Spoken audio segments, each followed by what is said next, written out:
A world where books are illegal, where firemen don't put out fires, they start them. A world drowning in shallow entertainment, where critical thinking is a dangerous relic of the past. Sounds scary, right? Well, that's the reality in Ray Bradbury's dystopian classic, Fahrenheit 451. Written in 1953, this novel explores themes that feel eerily relevant today, warning us about the dangers of censorship, conformity, and the loss of meaningful connection in a world consumed by distractions. The story unfolds in a future where books are banned, and society is controlled by the government through the suppression of ideas. People are kept docile with wall-sized TV screens, meaningless entertainment, and pills that numb their emotions. In this world, firemen aren't heroes who extinguish flames, they're enforcers of the law, tasked with burning books wherever they're found. At the center of the story is Guy Montag, a fireman who takes pride in his worker, so he believes. Montag's life changes when he meets Clarice McClellan, a curious and free-spirited young woman who doesn't fit into the mold of society. Clarice isn't obsessed with the fast-paced artificial world around her. Instead, she finds joy in small, meaningful things, like the smell of rain or the feel of the wind. Her innocent yet profound questions spark something in Montag, especially when she asks, "Are you happy?" This question haunts him, forcing him to confront the emptiness of his life and the oppressive nature of the world he serves. As Montag begins to question everything, his relationship with his wife Mildred becomes a glaring example of society's decline.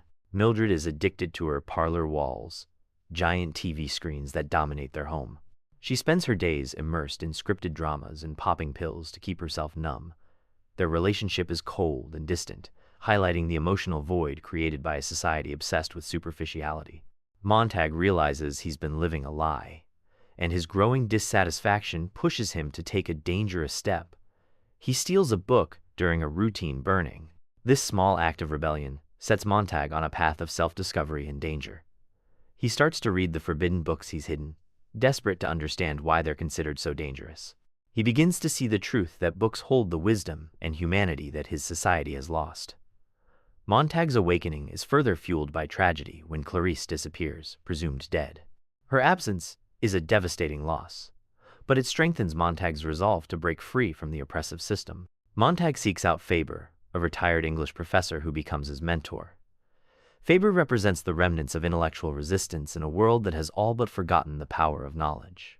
He helps Montag understand the importance of books and the dangers of ignorance, equipping him with a tiny earpiece so they can communicate covertly. Together, they plot to undermine the system by planting books in the homes of firemen to expose the hypocrisy of the authorities. Montag's journey of rebellion reaches its climax in a tense confrontation with his fire chief, Captain Beatty.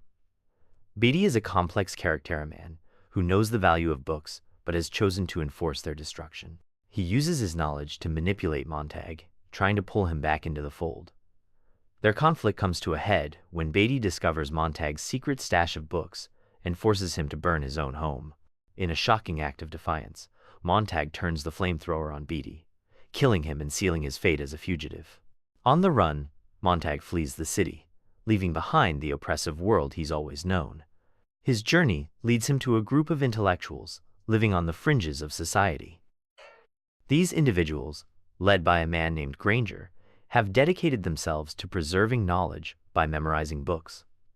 They believe in the power of ideas and the resilience of the human spirit. Montag finds solace and purpose among them, finally feeling a sense of belonging. As Montag and his new companions watch the city destroyed by a devastating bombing, they see both tragedy and opportunity. The destruction symbolizes the collapse of the oppressive regime, but it also offers a chance to rebuild. Armed with the knowledge they've preserved, Montag and his newfound allies prepare to create a better world, one where ideas and individuality are celebrated. At its core, Fahrenheit 451 is a cautionary tale about the dangers of censorship, conformity, and the loss of critical thinking. Bradbury's world is a stark warning about what happens when we trade knowledge and connection for convenience and distraction. Yet, it's also a story of hope and resilience. Montag's journey shows us that it's never too late to seek truth, to challenge the status quo, and to fight for what truly matters. This story resonates as strongly today as it did when it was first published. In a world where we're constantly bombarded with information and entertainment, it's a reminder to pause, reflect, and think critically. Bradbury's message is clear. The power of books and the ideas they contain can never truly be extinguished. And as long as there are those willing to carry the torch of knowledge, there's hope for a brighter future.